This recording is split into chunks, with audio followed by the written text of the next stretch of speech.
Buenas tardes, amigos. Hemos dicho que hoy íbamos a hacer un periscopio sobre justicia, las instituciones, los empresarios.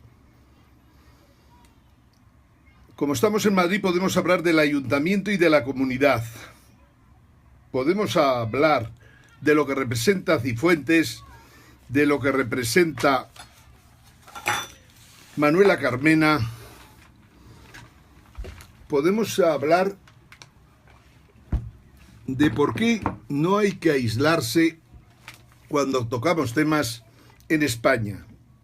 No podemos hacerlo por una razón muy simple. Porque España cada vez tiene menos peso en el mundo.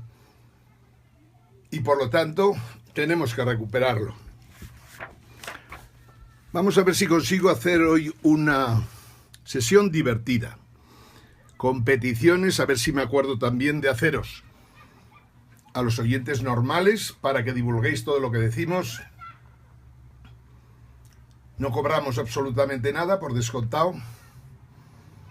A los periodistas pisoteados que han caído por el camino ya casi un 70% en escasamente 7 años.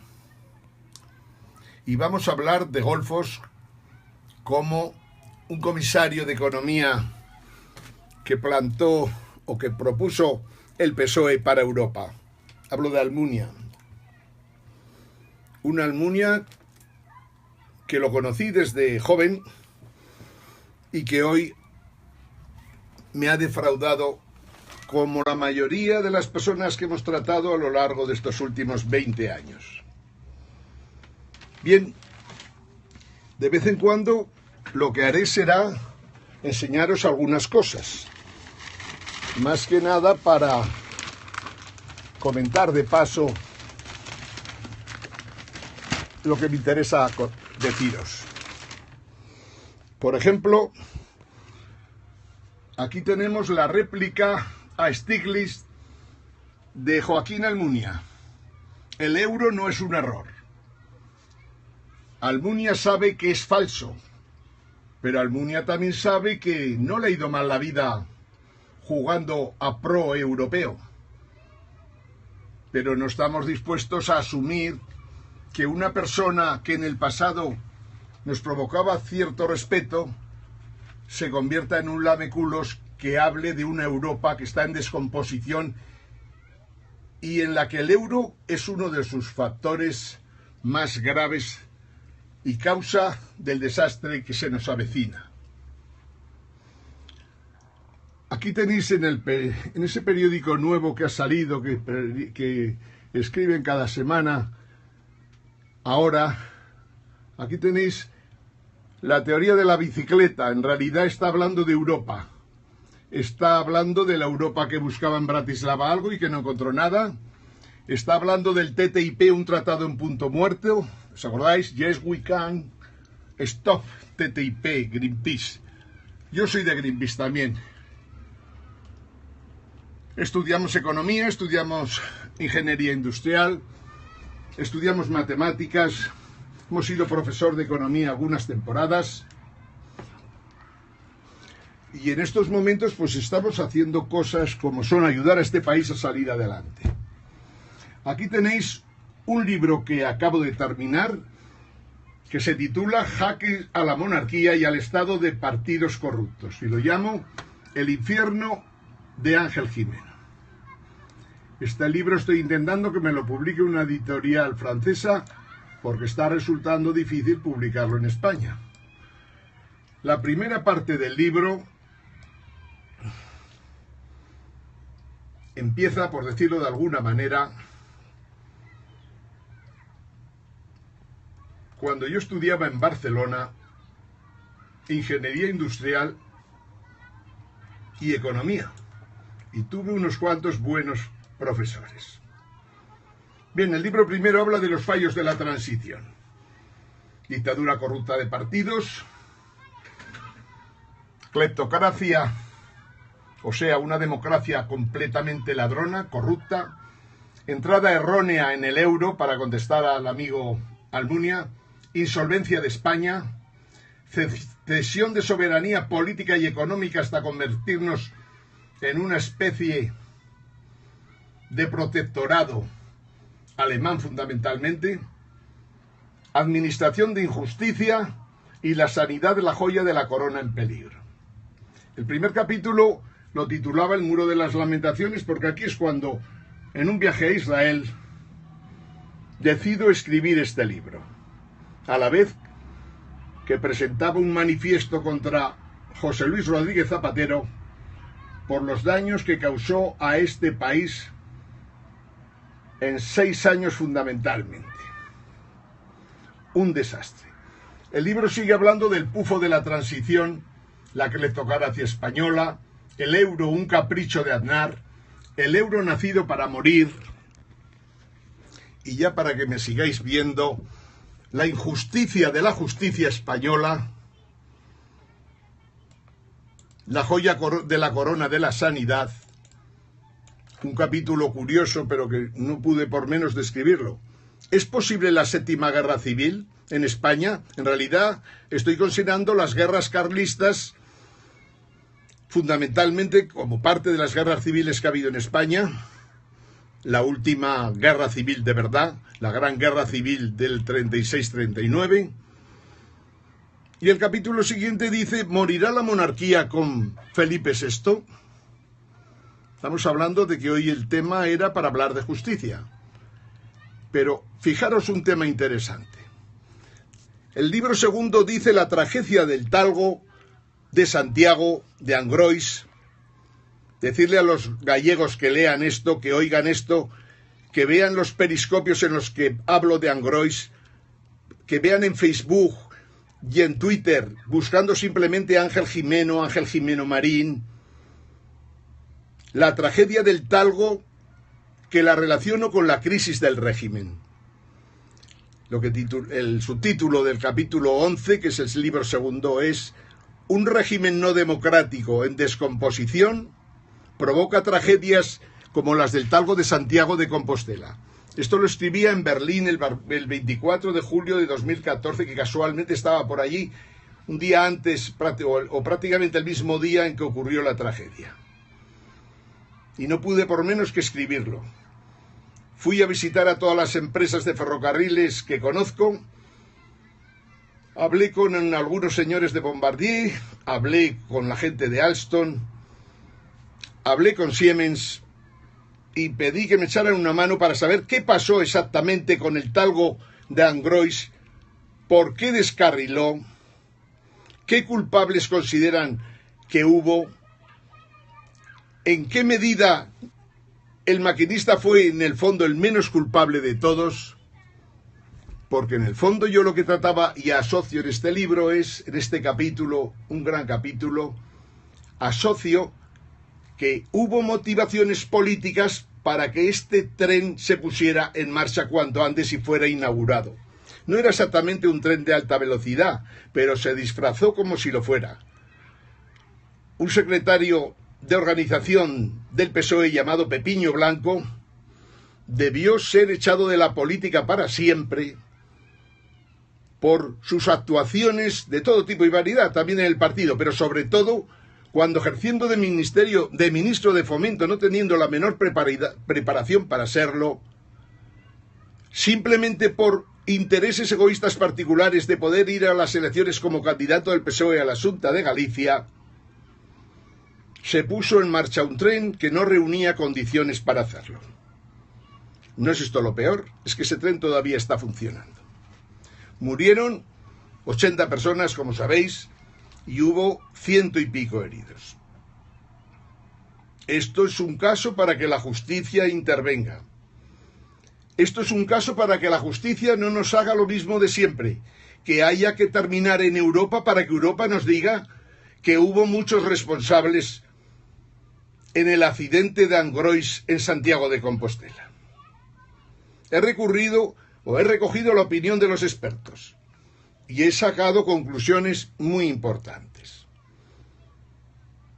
El juez, que ya quería salir del tema, ha habido ya 2 jueces, por cierto, que quería salir del tema, imputando exclusivamente al maquinista, se ha encontrado con 80 familias, algunas extranjeras de Estados Unidos, un país que investiga los accidentes ferroviarios. Había gente de todo tipo y variedad que no tuvieron ninguna culpa de que aquel accidente ocurriera. Ese accidente ocurrió aquel día, víspera de Santiago, pero podía haber sido cualquier otro día. La realidad es que hubo una serie de problemas de verdad. Os he adelantado en Facebook, en grupos en los que participamos, lo podéis ver con facilidad, Ángel Jimeno Marín, Facebook, los grupos en los que colaboramos. Hay muchos grupos de Podemos, hay muchos grupos de gente próxima a García Trevijano, hay muchos grupos de derecha incluso, liberales, de izquierda, de centro, porque creo que en el fondo es bueno saber las opiniones de todo el mundo. Pues bien, hubo responsabilidades políticas a nivel del ministro de Fomento Pepiño Blanco, que nunca debió serlo, y de Ana Pastor, ministra de Fomento, que tampoco debió serlo. ¿Alguien me explicará a mí algún día cómo se puede asumir la responsabilidad de un departamento completamente técnico sin carrera como Pepiño o con una carrera de médico como Ana Pastor? Y que no me vengan que tiene mucha experiencia, que de eso nada de nada, monada. La realidad es que un ministro por sus actuaciones y la otra por la forma que llevó la investigación para aclarar lo que había sucedido en Angrois, son responsables y el juez debería analizar lo que hicieron. Adif, el Ministerio de Fomento, el que hoy es ministro de Justicia, estuvo al lado de Ana Pastor, lógicamente, cabreando a las víctimas y, por descontado, funcionando exactamente como lo hace todos y cada uno de los días que ha estado en el gobierno de Rajoy, o en los gobiernos. Digo gobiernos porque alguna vez había algún ministro que estaba y en otra ocasión ya no estaba. A mí no me gusta nada el ministro de Justicia. Si en España no hay justicia, mucha culpa tiene, por descontado, el Partido Socialista, el Partido Popular de Aznar, pero muchísima culpa tiene también el que el bipartidismo se haya empeñado en que los jueces no pudieran juzgar a los políticos o que tuvieran serias dificultades para hacerlo. Nadie puede creer que haya justicia cuando en el Constitucional se dice que unos los ha puesto el PP y otros los ha puesto el PSOE. No se puede hablar de justicia cuando el fiscal general del Estado le sugieres, por favor, mi fiscal general del Estado, ¿qué pasó en Bankia? ¿Por qué no analiza uno por uno todos los créditos fallidos que hubo en Caja Madrid fundamentalmente? Y una vez analizados, proceder contra el señor que ejercía de presidente, que se creía que aquello era, no sé, la Marbella de Gil, por ejemplo, por hacernos una idea.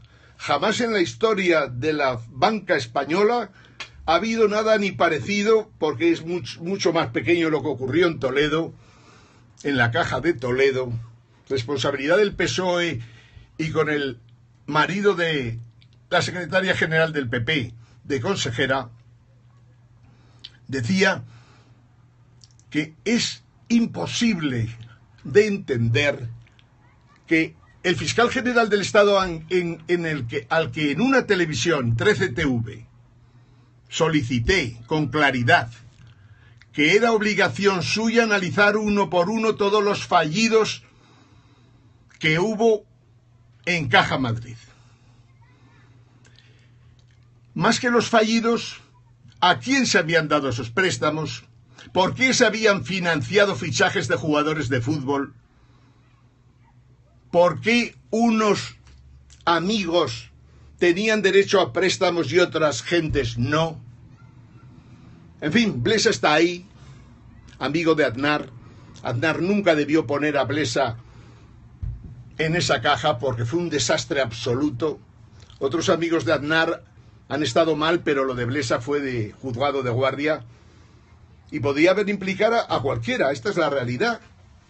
Pero sin embargo el fiscal general del Estado, al que yo decía, ¿por qué no revisa usted uno por uno los créditos fallidos? ¿Cómo se concedieron?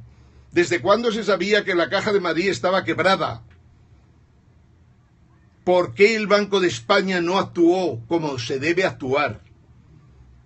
¿Por qué se permitió las batallas aquellas de Guindos, Rato, Mariano Rajoy, el amigo Botín, el señor Francisco González, que ya no debería estar tampoco al frente de su banco? ¿Por qué se permitió a todas aquellas gentes jugar con lo que era Bankia?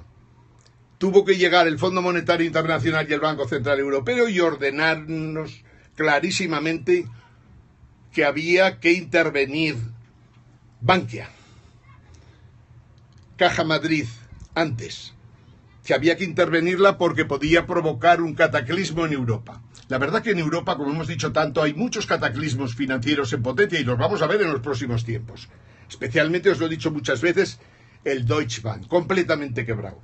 Por los 55 billones de euros, 55 billones de euros de derivados de 12 ceros, que ni Draghi, ni Merkel, ni el señor Weidmann, presidente del Bundesbank, ni por descontado la Comisión Europea, el Ecofin, ni nadie saben qué coño hacer para resolver el problema de los 55 billones de euros de derivados del Deutsche Bank, que pueden tener efectos catastróficos sobre toda Europa e incluso sobre Occidente, si no es Oriente también.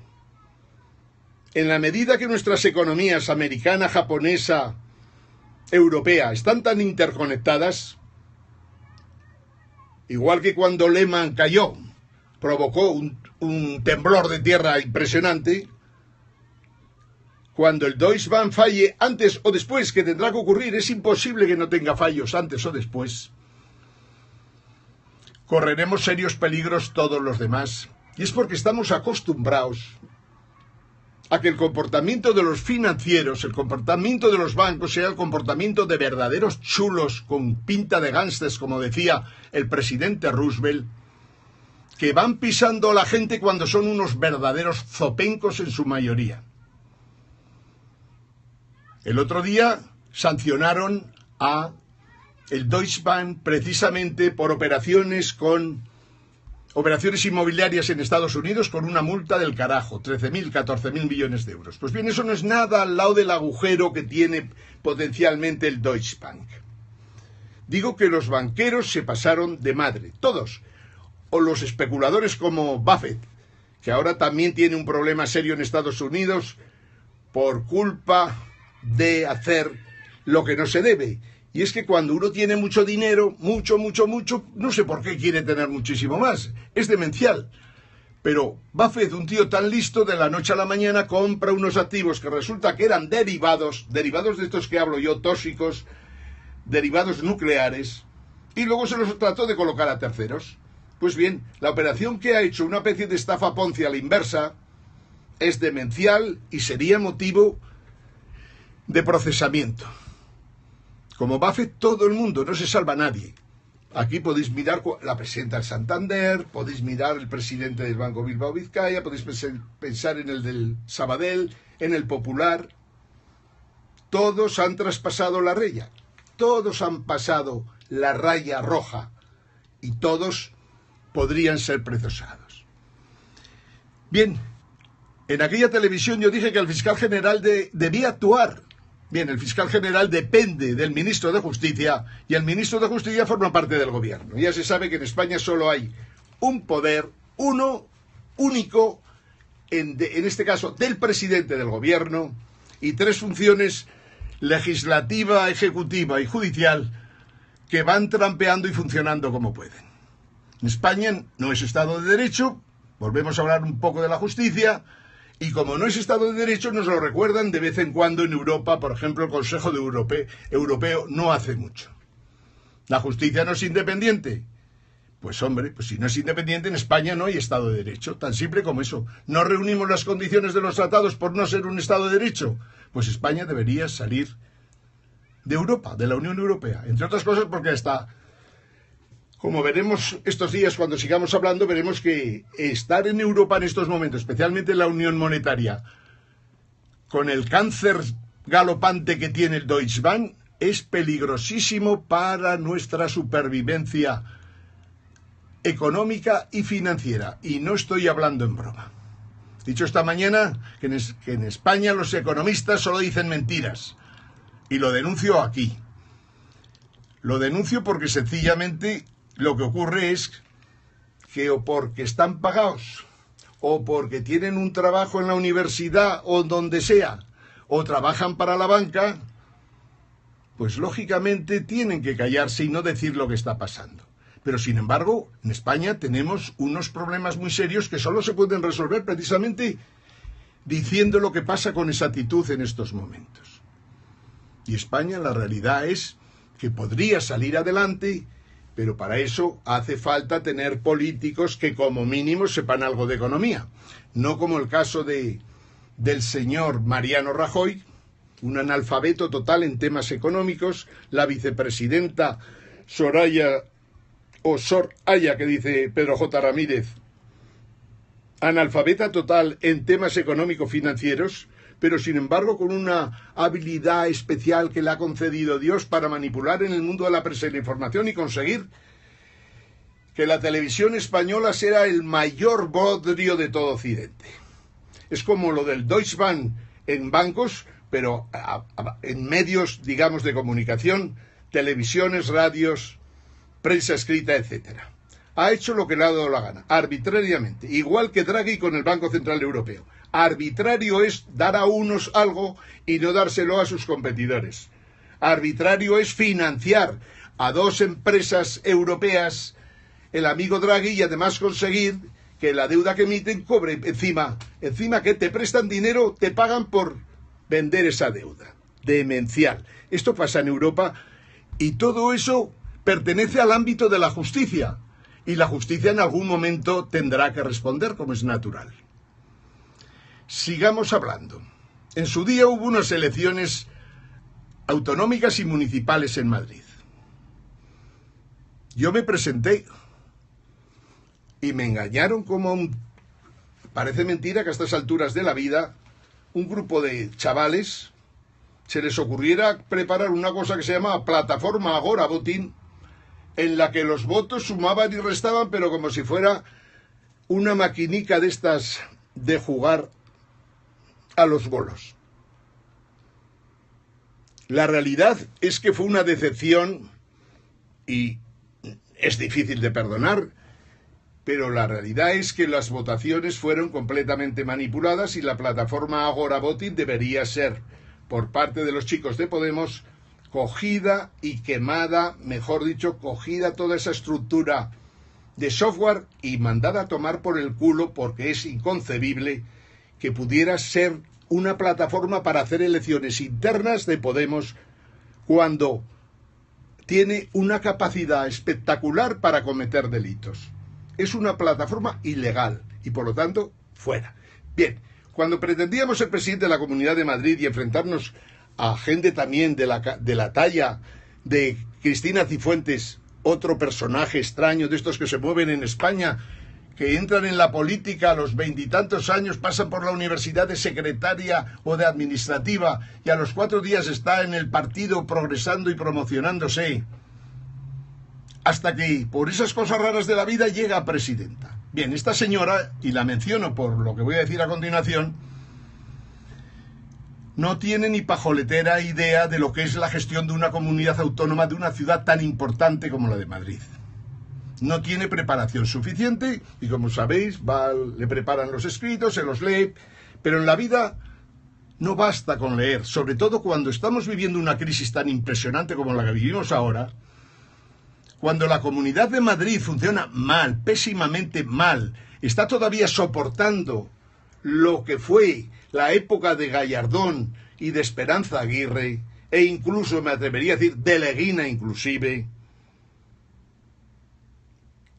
La Comunidad de Madrid necesita una auditoría galopante pero exhaustiva de toda la vida de la comunidad, ya no solo de la vida de los del PP.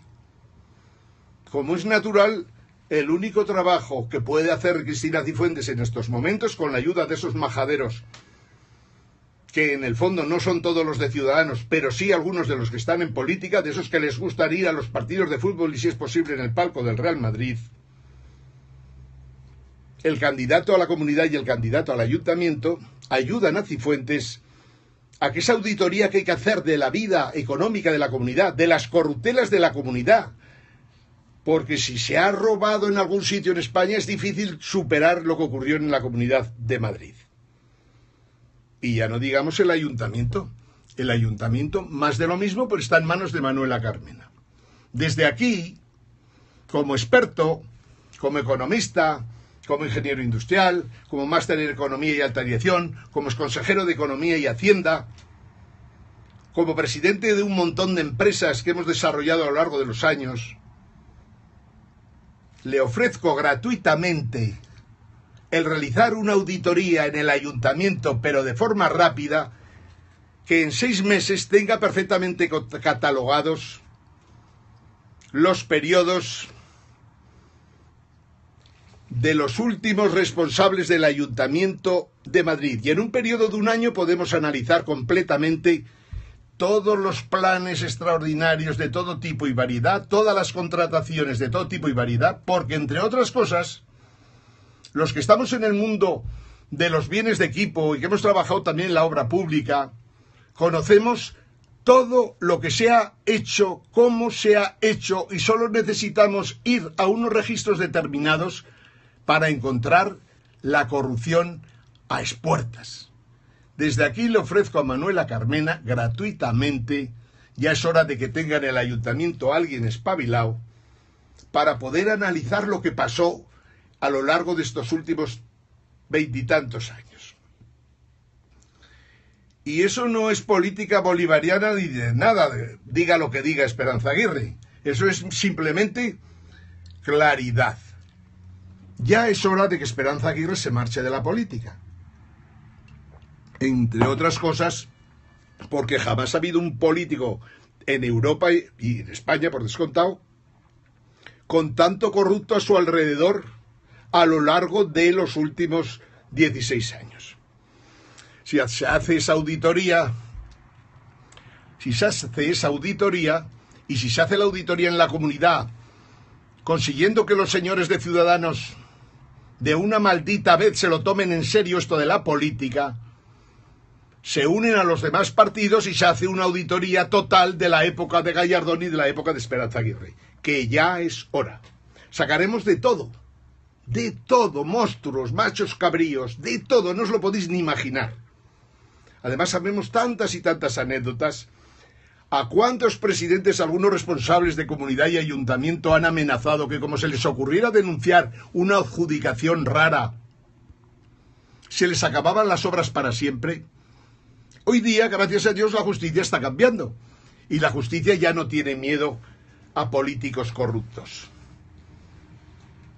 Desgraciadamente todavía no son independientes, pero sí algunos jueces se atreven a algo más. Y no hablo precisamente de los jueces estrellas que terminan estrellados.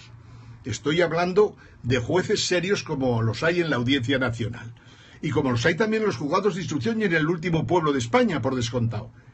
Pero,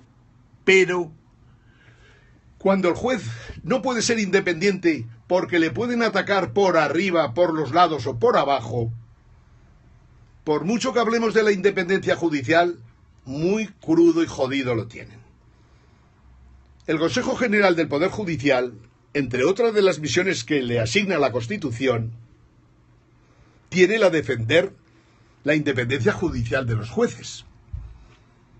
Pero no es tan fácil como parece. De hecho, no tiene ni siquiera los instrumentos para poder sancionar a aquellos que pudieran interferir en la independencia de los jueces. A los jueces les pueden, digamos, restar su independencia, sus superiores, empresarios importantes que tengan influencia y, por descontado, los políticos. Salvar todo esto tiene mérito. No es casualidad que los presupuestos de justicia, de la justicia madrileña, dependan de la Comunidad de Madrid. Fantástico. La amiga Cristina Cifuentes no tiene pajoletera de idea de casi nada, salvo lo que pudiera aprender en su etapa de delegada de gobierno, que desgraciadamente no fue muy positiva, pero desde luego de justicia sabe muy poquito. Nada, y sin embargo ella es la que, con nuestros dineros, paga a los jueces y a los departamentos de la administración judicial. De la justicia hay que hablar siempre, sobre todo cuando te dan una leche que la consideras injusta.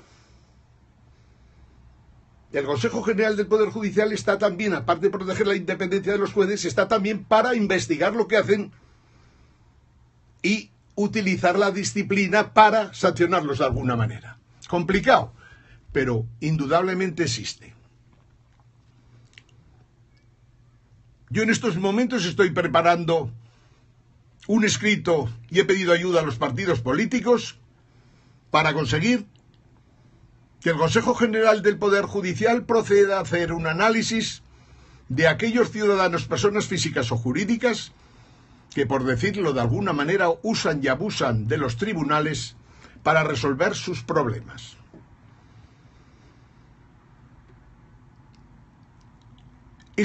¿Qué visión tiene esto? Pues ver si los jueces, en su relación con estos caballeros que usan y abusan de los tribunales, tienen un comportamiento correcto o no correcto. Yo estoy viviendo un caso que se vivió, lógicamente, en una televisión de España, la 4. Hemos estado en muchas televisiones en los últimos años, porque no es normal que haya gente clara, que hable con claridad en las televisiones. Yo lo era. Y como decía en aquellos tiempos, miradme a los ojos y si creéis que miento lo notaréis. Y si os digo que digo la verdad, también veréis que estoy diciendo la verdad. Pues bien, en una de aquellas televisiones, en la 13TV, dije aquello de que el fiscal general del Estado investigara a todos aquellos del mundo de la empresa, del mundo de la farándula, del mundo que queráis, de los negocios en Miami, de los fichajes de futbolistas por cifras impresionantes. Todos aquellos créditos dije que había que investigarlos, nada más. Es la única vez que sin nombrarlo estaba señalando a Florentino Pérez Rodríguez. Otro día hubo una reunión en otra televisión que es la 4. Resulta que ya para entonces, un año antes, este señor había contratado a la empresa Eico Online Management Reputation, acojonante el nombre. Alejandro de Pedro, su director general.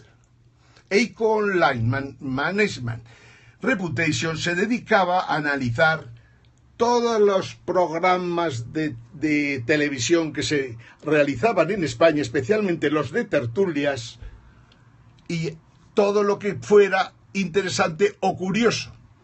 Que el señor Gay de Líbano, por lo que sea, dijera que el palco del Real Madrid y los contratos de jugadores en otro sitio podían tener que ver con la política del mencionado personaje. Gay de Líbano, un magnífico economista, a los tribunales. Mejor todavía, como periodista, o al menos como periodista importante, José María García. José María García se las vio y las tuvo con Florentino Pérez Rodríguez, que no resuelve los temas nunca a título particular, con un arbitraje como se hace en el mundo civilizado. No. Hay que utilizar los tribunales. Pues bien, en la televisión La 4, en un programa de Jesús Cintora, que luego más tarde sería también defenestrado por presiones del gobierno y de gente como la que podéis imaginar, gente que no le gusta que se hable en serio en las televisiones porque lógicamente se llega a la gente y hace pupa, faltaría más, sobre todo los que decimos verdades. Pues en uno de aquellos programas, creo que fue en agosto de hace 2 años, hablamos de Cataluña, porque el señor Jordi Pujol, como sabéis, hizo de Cataluña, al igual que sus sucesores, un inmenso terreno catalán, desgraciadamente corrupto desde el extremo, digamos, de Puigcerdá hasta las tierras bajas de Lérida. Corrupción a raudales. Lo único que se dijo en aquella ocasión, siguiendo lo que había dicho Maragall en su día, que el problema de Converxencia era el 3%, dijimos que era corriente porque lo habíamos visto y oído. En el mundo empresarial todos sabemos todos, de paso. Pero lo que es cierto es que el amigo Maragall y otros dijeron que en Cataluña para trabajar se necesitaba pagar comisiones. Y era verdad, y es verdad, menos ahora, pero sigue siendo verdad. Y esto es un gran problema, más que nada porque la gente ya está, como dice el Papa Francisco, cuando uno se corrompe una vez, se corrompe 100. Y dijo el Papa con mucha razón que no se puede perdonar a los corruptos, que el pecado de la corrupción es un pecado que está por encima de lo que se castigan en el derecho natural, en el derecho penal, en el derecho que queráis. Un corrupto no puede ser perdonado. Esto es lo que dice el Papa. Y con él concuerdo, porque a mí me gusta el Dios de la Biblia. El Dios que castiga, el del ojo por ojo y diente por diente. Pues bien, en esa televisión de la 4 que manda un tal Basile, un personaje detestable, que por cierto también contrató los servicios de Icon Line Management Reputation, al igual que otros muchos. Florentino Pérez Rodríguez también contrató los servicios de este señor Alejandro de Pedro, que estaba investigado en la Púnica. Florentino Pérez Rodríguez se encontró con que tuvo que ir a declarar ante la Sala Sexta de la Audiencia Nacional del juez Eloy Velasco. Y se quejaba porque, claro, él lo que querría, como es tan importante, es que le hicieran testificar por videoconferencia.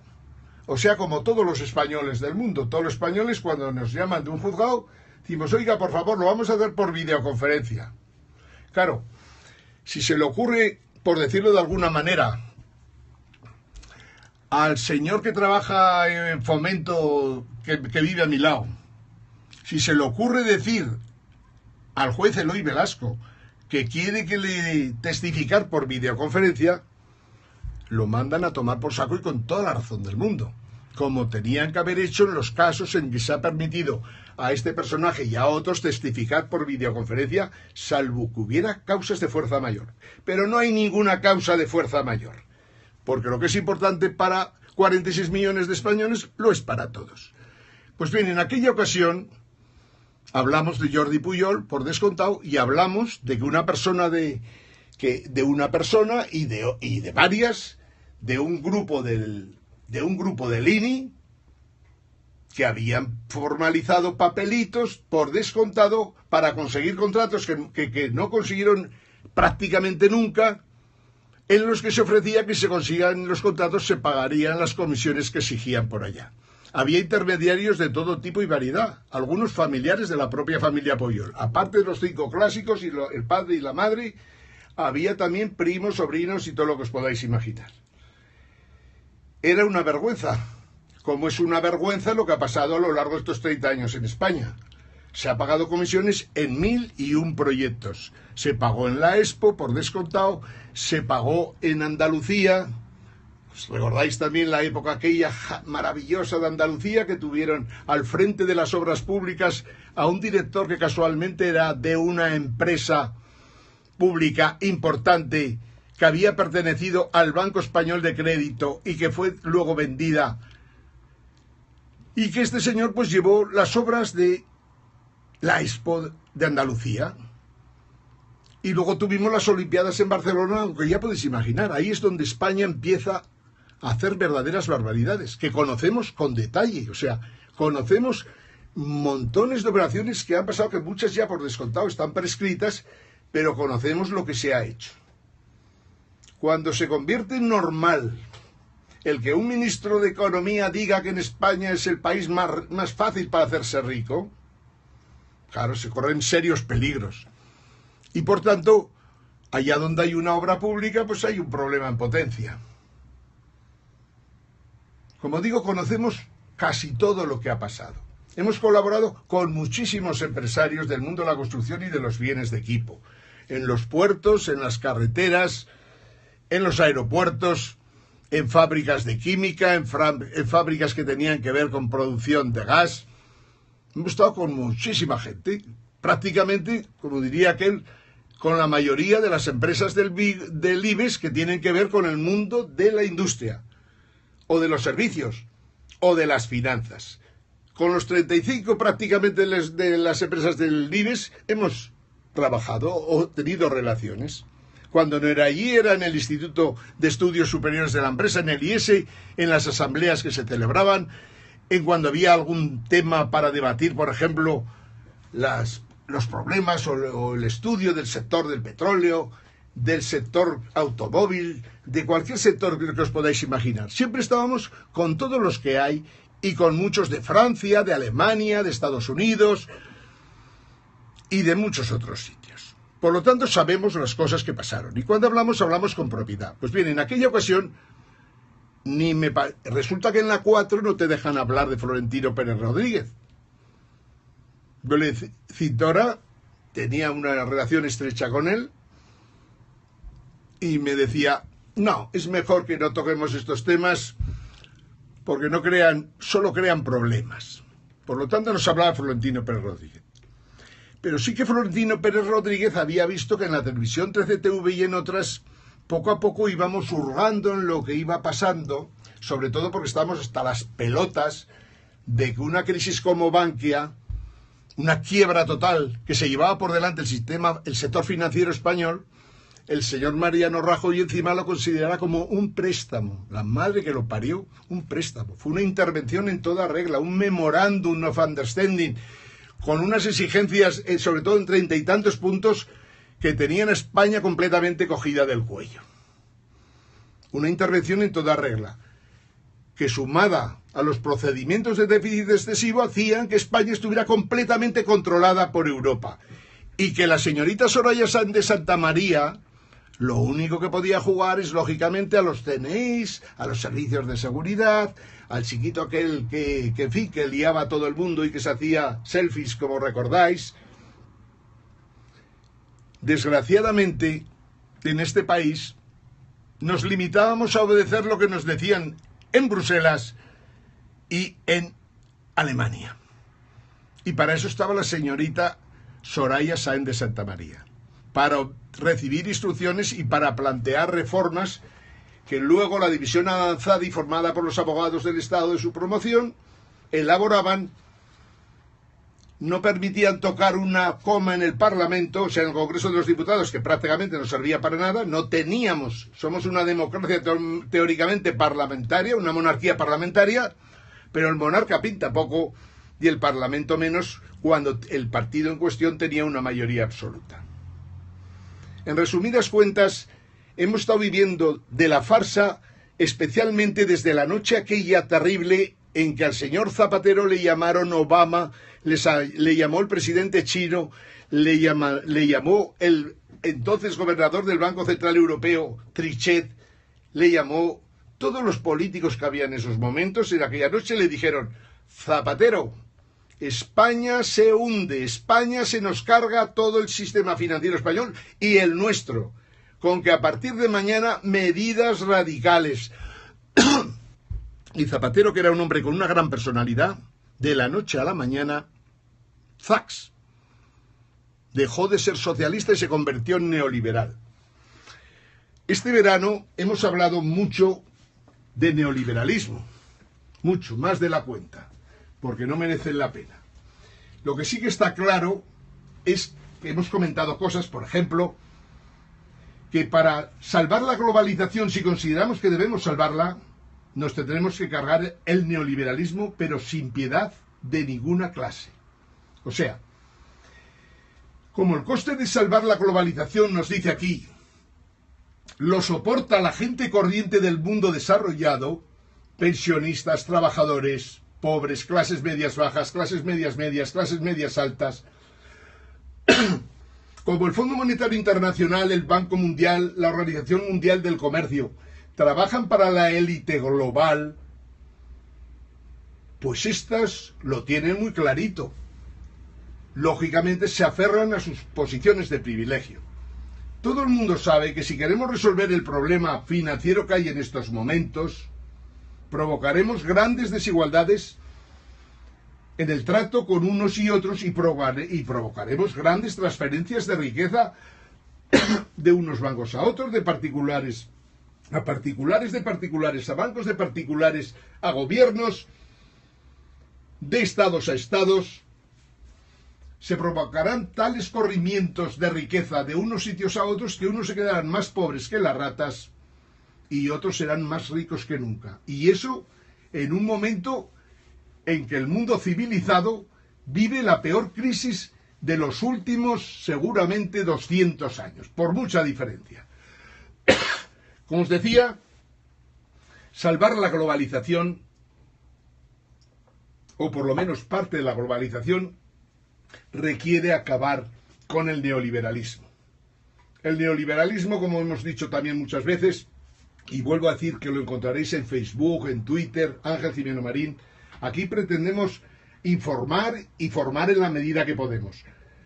A los estudiantes de economía, que no hagan ni puto caso de sus profesores, que hagan más caso de nosotros o de Internet.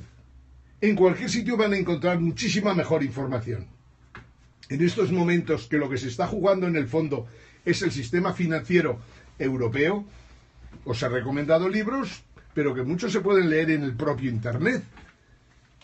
Hay muchas cosas que en estos momentos solo se pueden aprender con muy poca gente, pero eso sí, gente honrada, dispuesto a resolver los problemas que estamos viviendo en estos momentos.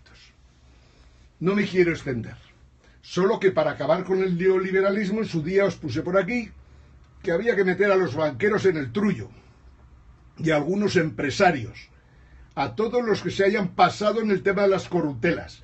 Más que nada porque, ¿qué os voy a decir? Igual que decimos que es difícil encontrar departamentos en el Ayuntamiento de Madrid y en la Comunidad de Madrid que fueran inversores, que no dieran lugar a pago de comisiones, porque si el responsable del departamento se negaba, lo echaban. Pues por eso mismo os estoy diciendo que igual que los banqueros al trullo por las barbaridades que han hecho, delitos de todo tipo, económicos, de toda variedad, hay que restringir la actividad bancaria, hay que controlar el ayuntamiento y la comunidad, más que nada por la importancia que tienen. Creo sinceramente que esa propuesta que he hecho y que me gustaría que se la transmitáis a la alcaldesa, a los que lo veis, que nos dejen auditar el ayuntamiento los últimos 8 años en una primera fase, que con 6 meses nos sobra, para detectar prácticamente el 90% de las corrupciones que ha habido. Y si lo echamos un poquito más atrás en el tiempo, llegaremos incluso a la época del señor famoso Tierno Barranco y sus sucesores, porque aquí no se salva nadie, hermanos. Esa es la puñetera realidad. Esta mañana decía que no podemos admitir austeridad porque esto se acaba. Quiero decir, estamos viviendo un momento tan jodido que si encima se practica la austeridad, crearemos serios problemas.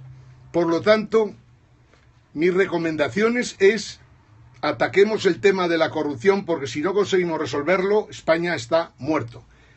Cuando alguien, porque hemos dicho unas cosas en la televisión o en la radio, nos quiere llevar a los tribunales, hay que analizar lo que hacen los tribunales y hay que analizar al personaje en cuestión y a sus abogados por si han hecho cosas incorrectas. Es lo que estoy haciendo en estos momentos. Y es por lo que no me quedará más remedio que denunciar a un montón de gente, porque tiene huevos la cosa. No nos dejaban en la 4 hablar de Florentino Pérez Rodríguez y resulta que me denuncia por hablar mal de Florentino Pérez Rodríguez. Tiene cojones la cosa. Una falsedad como la copa de un pino. Solo en España una falsedad puede prosperar en una primera fase, en una segunda, incluso a lo mejor hasta una tercera. Pero no lo vamos a consentir, como podéis imaginar. Amigos, solo hablamos de la verdad y queremos resolver este país para siempre. A los políticos vamos a exigirles más y si no hay que plantearse claramente que la regeneración requiere empezar seguramente por grandes reformas constitucionales, primero económicas, luego políticas, y si no ya directamente abordar un proceso constituyente porque si no será muy difícil que mantengamos a catalanes, vascos, gallegos, navarros, a los baleares o incluso a los andaluces.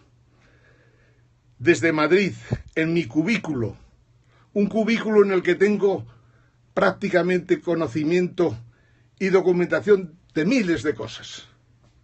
De España, de Europa, de Japón, de China, de Estados Unidos.